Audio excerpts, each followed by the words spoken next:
Hey everyone, I'm Ian Douglas, the author of the website techinterview.guide. I do live streams every Sunday and Thursday at 6 p.m. Pacific, 9 p.m. Eastern about topics relevant to interview preparation for the tech industry. I occasionally record longer Q&A sessions, and I've started to break those into smaller videos to post. And there'll be information at the end of this video about how to get in contact with me if you have additional questions. Let's get to it. All right, next question on the list. What interview questions would you ask to cover as many aspects as possible? So when I first got this question, I thought of it as two different things. One from an interviewer's perspective and one as a candidate's perspective. And again, from a candidate's perspective, it's that whole like, what questions should I ask during the interview? And I'm going to do a whole thing on that. From an interviewer's perspective, I was actually recently asked, builtin.com was doing a blog article about like, what questions do you like to ask that give you as much data as possible about the candidate? And so I wrote up some stuff and I sent it to them and they did a follow-up, and I'm not sure when that article is coming out. But one of the things that I was talking internally with our hiring team at Stream was we do need to be careful asking questions that are so complex of the candidate that they start to lose context of the question and why we're asking that kind of question, or trying to figure out what we're trying to ask them. I think that asking simpler questions, so asking simpler questions and more of them, is a better result for an interview than asking a single question that's got like 15 parts. And as a candidate, you've got to try to remember all those parts and constantly asking like, what else was there in that question? Like, what else can I tell you? Or was that enough context?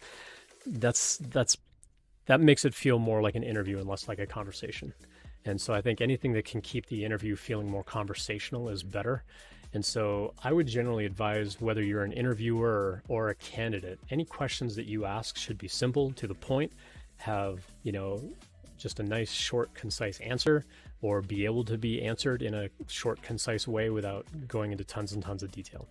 If you're asking questions like, do you have any questions for me? And you're the candidate asking me questions, we probably only have a couple of minutes to get through those. I'm probably only going to get to answer like 2 or 3 of your questions. And so if you come armed with like 20 questions that you want to ask, the first question I would probably ask would be something like, hey, I've got a whole list of things here. How much time have we got to address some of these? And can I ask some of these in a follow-up interview of some kind? They'll probably be okay with that. But as far as like, what kinds of questions do I ask to get a lot of information out of a candidate? One of my favorites was like, tell me about a time that you wrote some code and you got some pushback on it because you're trying to balance the difference between complexity and readability in code. So there's a couple of aspects in there, tell me about a time. So I'm asking for a scenario kind of thing. And so you definitely want to tell a story about it. But I'm asking about a time that you wrote some code, you did like a pull request or something. And I want to know about a scenario where someone else that was doing a code review kind of pushed back on your code, either because it was highly optimized and unreadable, or you changed a bunch of code that was optimized and you were changing it to become readable, because the two are very different.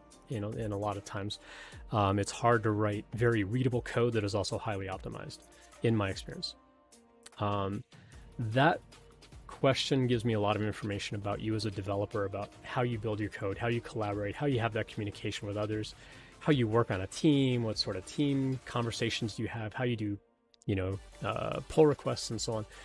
And so that one gives me a lot of information. But again, I try to avoid questions that are too complex, where you've got to give me like a 10-minute story. Like, I just want like a 2 or 3 minute story. I don't want like a 10-minute story every time I ask a question, because I've got a lot of questions to get through too. Hey, thanks for watching. I love helping people out with interview prep, and I hope this video helped you in some way. If you found this Q&A useful, please consider subscribing. You can follow me on Twitch as well for the live stream twice a week. Check out techinterview.guide/streaming for more information. I also have a daily email series that you can subscribe to on the website. There are never any ads, and when you finish the series, I scrub your information out of my database permanently. Finally, if you have a question that you'd like answered on the stream, you can find my contact info on techinterview.guide. I prefer LinkedIn or email. If you leave your question in a YouTube comment, it might take me longer to find it, but I'll see you next time.